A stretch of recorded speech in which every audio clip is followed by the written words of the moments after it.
Hi, and welcome to Interviews by Kathleen, where I dive into the fascinating world of authors, publishers, editors, narrators, illustrators, and more. I'm your host, Kathleen Osborne. I write science fiction, romance, and stories with aliens. I have published 3 novels and am the founder of Transcendent Authors, a group of authors from multiple genres and countries. Together we write anthologies.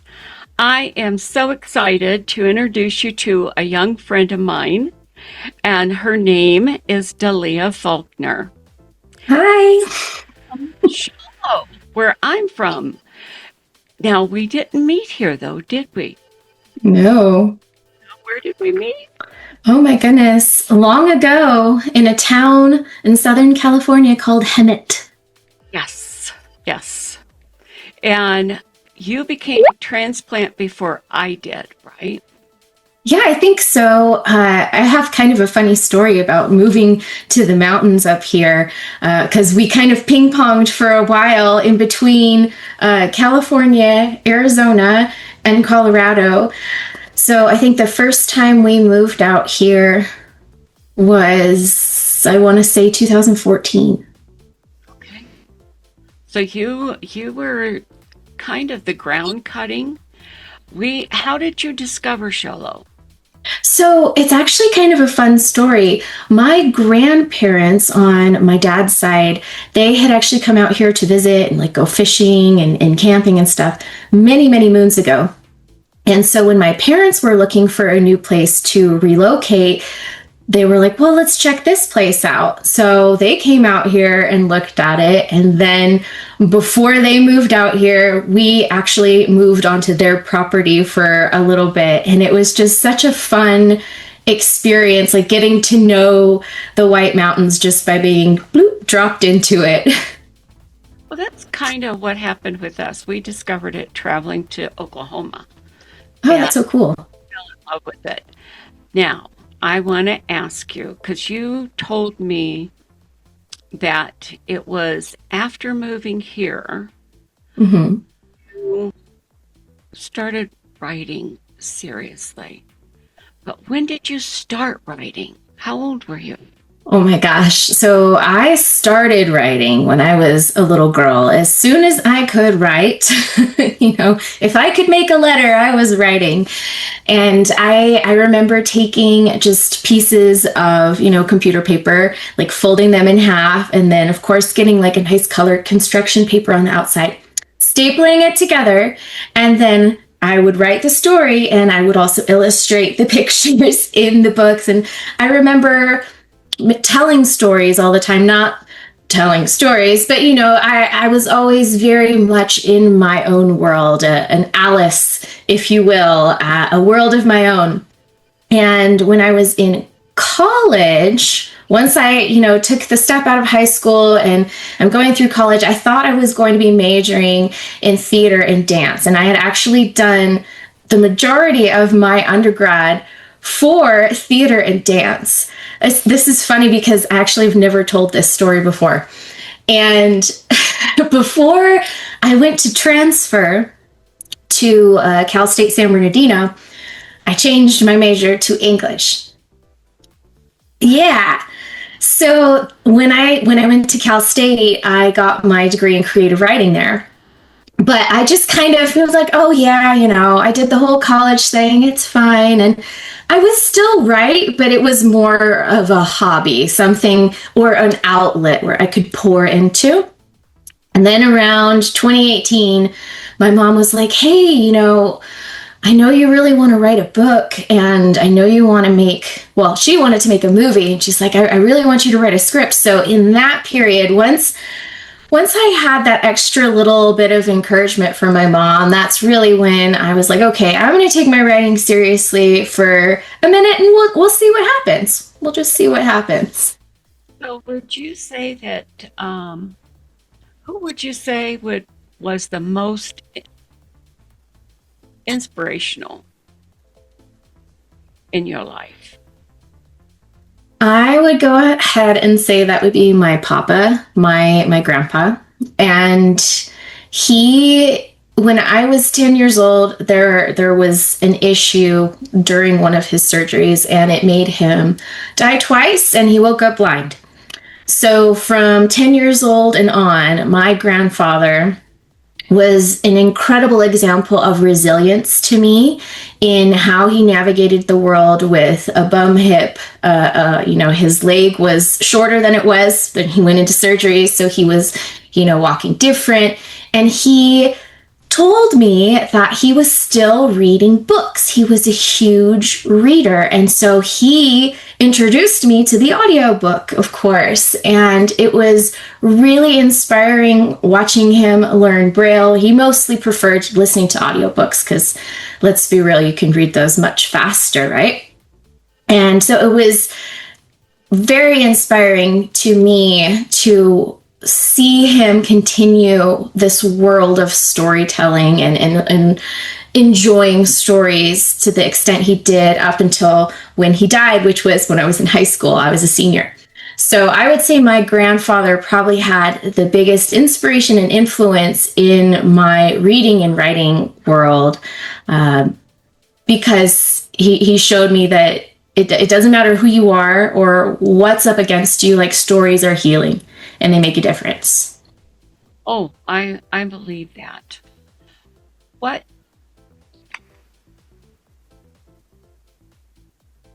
did you start to take your writing seriously? I know you just said your mom, but yeah.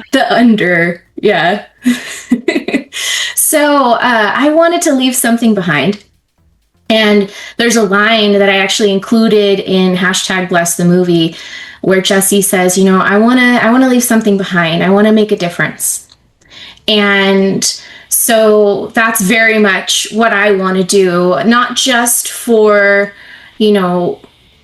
my son. Like, I obviously want to build something for him, but also I know that people take certain things away from stories that are life-changing and they impact them in massive positive ways.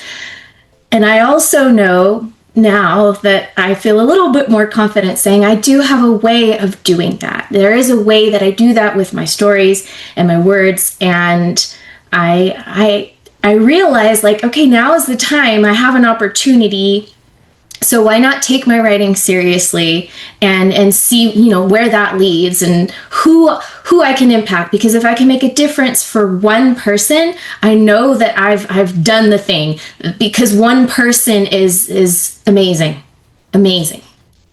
And, when you said you wanted to leave a legacy, something, it made me think of Agatha Christie. Smartest woman I know in literature. Her books, everything in trust. So, her family is reaping the rewards from that. Yeah. I also know you deeply enough to know it's not the money. No. It really is the words. And you're so pretty and so much fun to be around that people sometimes find that unbelievable, I think. But you're what I call a WYSIWYG. What you see is what you get. You are not something that is behind a wall. You just, you take me or leave me, and I love that about you. Thank you so much, Kathleen. You're going to make me cry. Everything that I have seen of yours, your artwork, your writing. I'm not a movie person, so I can't say that about your movies, but I know your actions speak louder than your words. Well, now, I appreciate that. I want to ask you, because something happened one time, and we were talking early on, because we moved here in 2019. Mm-hmm. Or 2016. And you were saying something about the location had an influence on your writing. Yeah. So when I was creating the realm of Amberlight Valley, I wanted like a cozy mountain town. And so it sounds funny, like Amberlight Valley, but there are plenty of mountain valleys that I've seen driving through, the Colorado Rockies, and just they exist. So I was trying to imagine, what would that look like? And I very much pictured Pikes Peak as Amberlight Mountain. Okay, so that in my internal world, I visualized that. But Show Low, Pine Top, Lakeside, the White Mountains with all these beautiful ponderosa pines, and the way that the sun shines on the pine needles at golden hour, just these moments brought Amberlight Valley to life in front of me. And so it was just a natural, oh wow, I can see this happening here. And then I went even deeper into deciding okay, I'm going to be filming at these specific locations that I frequent because they are like the heartbeat of the story. They're part of how I created this world.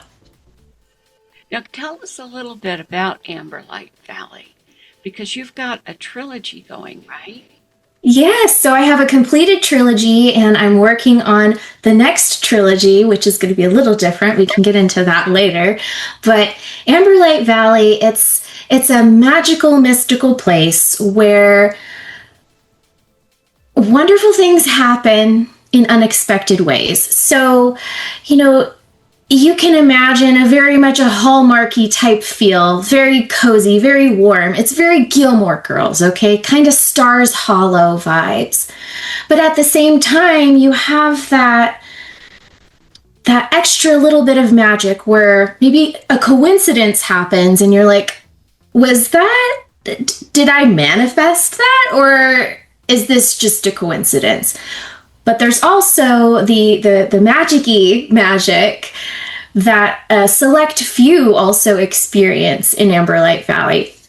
So I felt like, how can I create a place that people want to visit? It feels like when you're reading the book that you're there and you're part of the atmosphere and you want to return. So that's kind of what I had in mind when I was putting Amberlight Valley together. I can understand that, because you, if I remember correctly, because I've been on your website, that there is the place that you can go to visit Amberlight, correct? Mm-hmm. Yeah. Updates and what's happening and all that stuff. So people don't forget her website. We will give it to you at the end of this interview so that you will be able to write it down. I was going to ask you, how has making #Blessed, the film, and writing the script changed your life?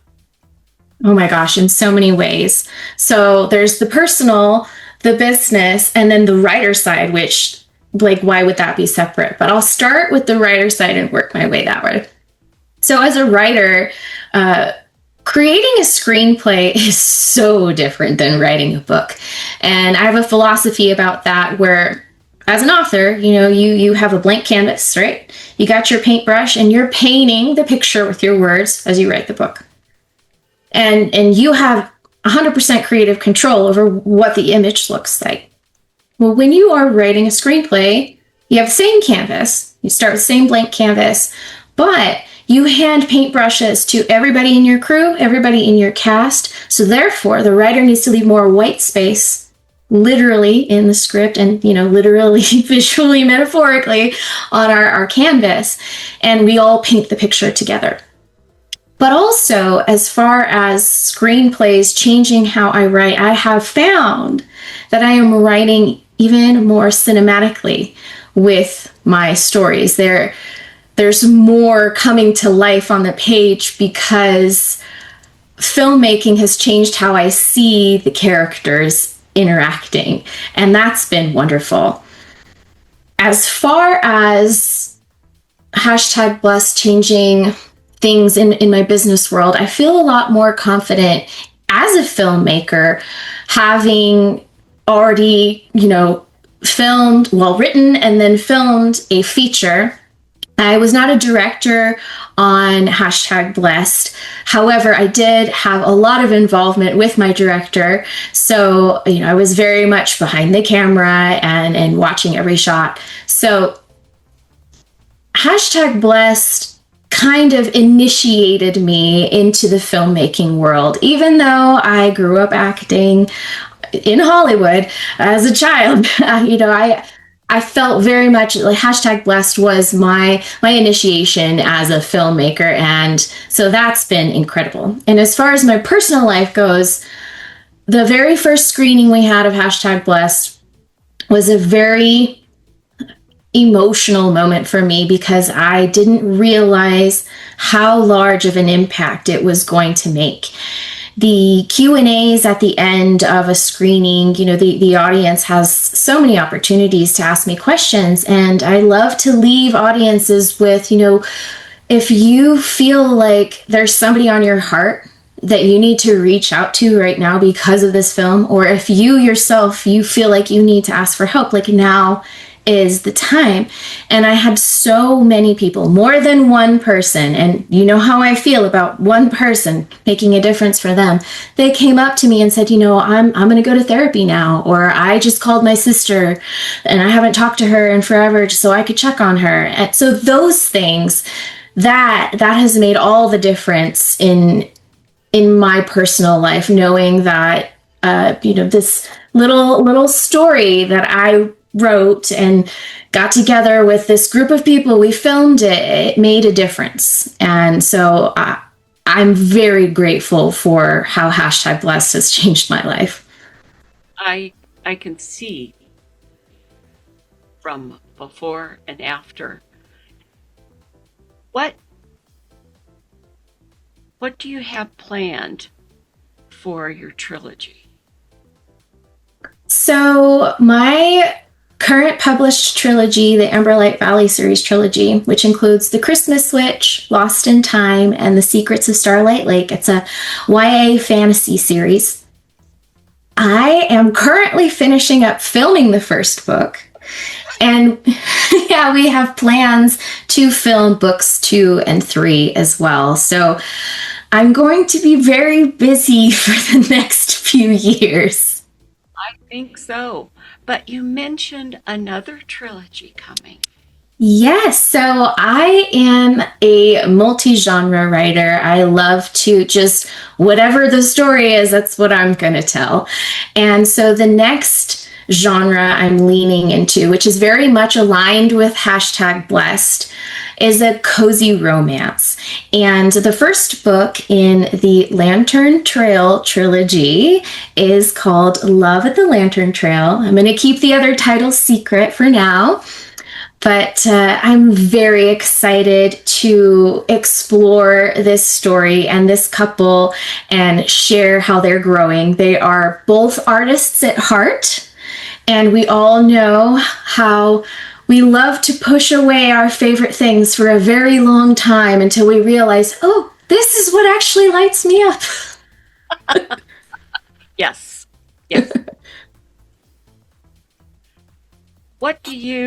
Besides that, what do you believe is the biggest impact?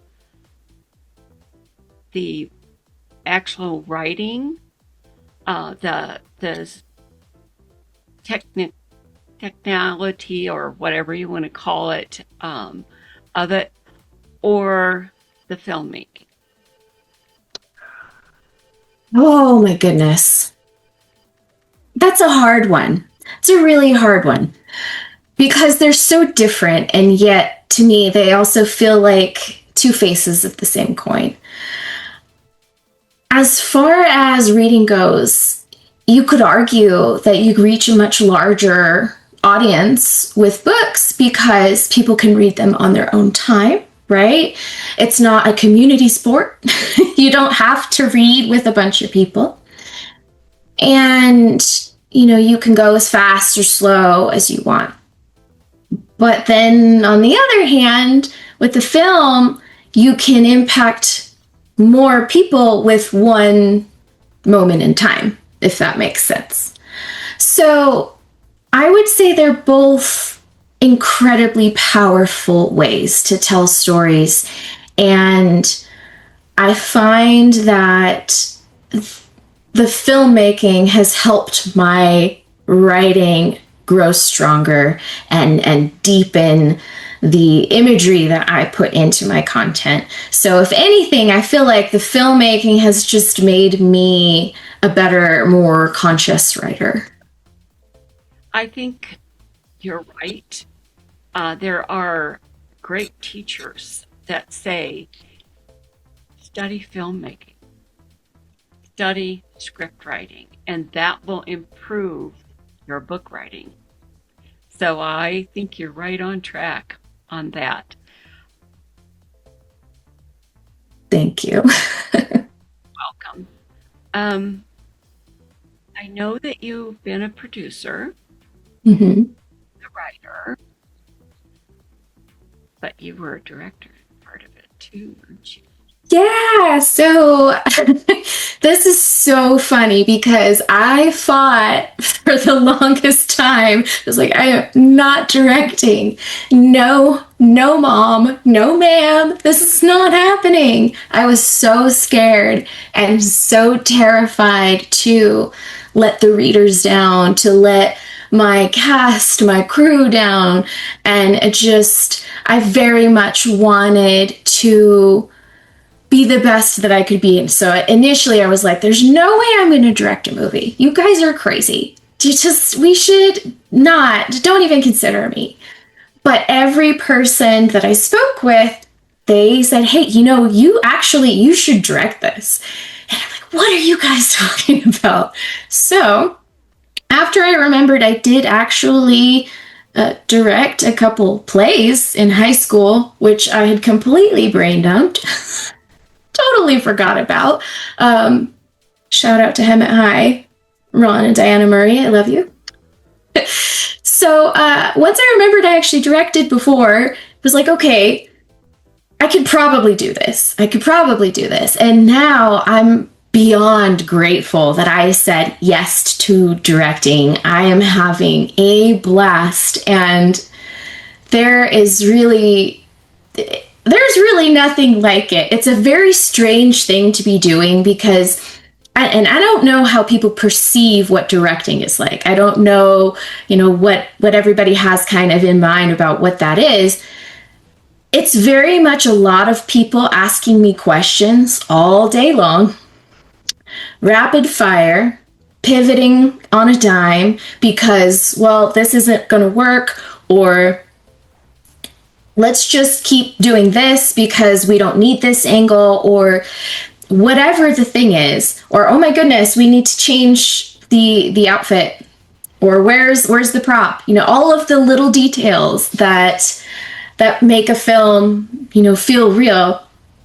I'm very much hands-on and involved in all of that, and I love talking with our cast. Our crew is amazing, and I can't say enough good things about them. It has been incredible. I actually was just working through my script again for our next session, and I was flagging all the things that I need to, double, triple, quadruple check.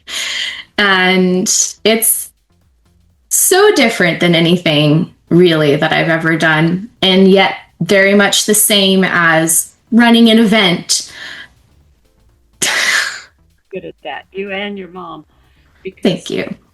I kind of copy some of the stuff that she does. I love using my mother as a template. That woman is brilliant. She is. And the apple doesn't fall far from the tree. Oh, thank you. I appreciate that. I receive that. Okay. We talked recently. We actually did a book signing together. Yeah, that was so fun. And you were going to be shooting in that location after the book signing. How did that? Yes. Oh my goodness. It was so much fun. The set was so beautiful. And again, like I said, our cast and crew was incredible. So we used Arizona Mountain Coffee Co. David and Heidi. I love going there. The atmosphere is always so warm and inviting, and The coffee is great. I always get one of the little almond croissants with my drink because they're just so delicious. And I figured that location, just with the beautiful blue countertops and everything, I wanted it to be in a dream flashback moment where our lead in one of our leads in the film, Caradwyn, her name is Paige in real life. She's thinking about a moment she had with her husband who has passed. And so she's just remembering him. It's a very kind of a melancholy moment. We go from her sipping her coffee to remembering having coffee with him. And it was just such a special scene. It was so beautifully lit, and it felt ethereal. It felt like we were all part of this wonderful memory together. And now when I go get coffee there, I have this whole thing, in my head where I'm like, oh my gosh, this is where we did the thing. Talk about being a blessing. That blessed them so much, because they are so kind. I wanted they got mentioned in this because they were so supportive of you, of your film, of me, of any author that goes. Yeah. Well, it's actually really interesting too with David and Heidi. Heidi has always been like, I dare to say she might be my biggest fan. It could be. I'll have to ask her. But she's always been so supportive of my books and allowing me to have signings. Their Shello location was actually where I had my very first book signing ever. Yeah. So I am beyond grateful to both of them. Yeah.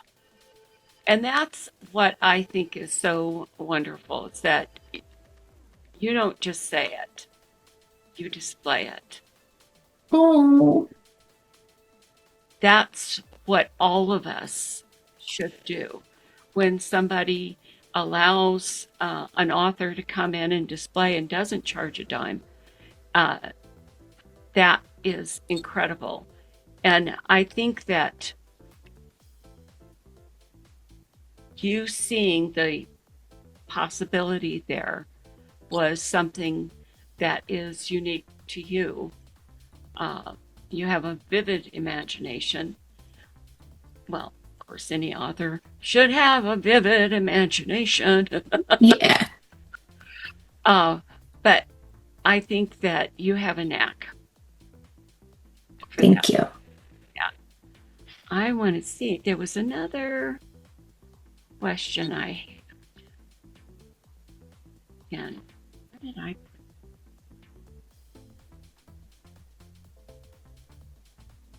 Oh, didn't hashtag Blessed win award? So yes, we have won so many awards because we did like a small festival run with hashtag Bless. But one of the bigger awards that I'm still kind of astounded by, we won a silver telly, and I'm just, what? It's kind of crazy. I congratulate you on that. Thank you. And when can we expect to see the first book in play on the movie screen? Okay, so we still have, as of this filming, which we're doing in November of 2025, we are almost done. We have one phase left to film, and then ideally, my mom is really going strong on this. Ideally, we're going to be able to screen it next year at the Shello Film Festival in October.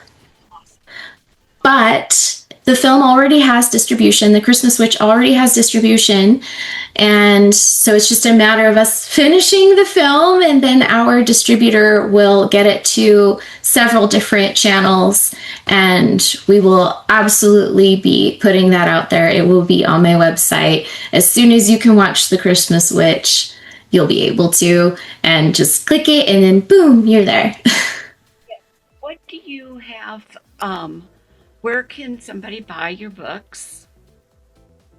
So there's several places. If you would like a signed copy, which I love signing copies, you can go to my website at daleafaulkner.com/books. Or if you don't care about having it signed, the books are available on Amazon as well as Kindle. And I believe one or two of the titles is still available for free on Kindle Unlimited. Oh. Limited readers, check it out. Yeah.